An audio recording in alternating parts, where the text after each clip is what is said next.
varžybos pirmos sezono, tokios gan parimtos Baltijos jūros taurė.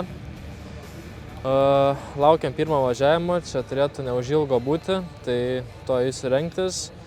Kvalifikaciją pravažiavau, blemba labai greit baigėsi ta kvalifikacija, nes galvojom 20 minučių bus, bet pasirodo 15 minučių ten ta kvalifikacija, ten porą ratų pravažiavau ir žiūriu, jau finišą rodo. Taip atrodė. Bet ratą padariau, ne per daug prastą, bet ir nelabai tokį, kuriuo patenkintas būčiau. Jo, tai startas tosiu 8.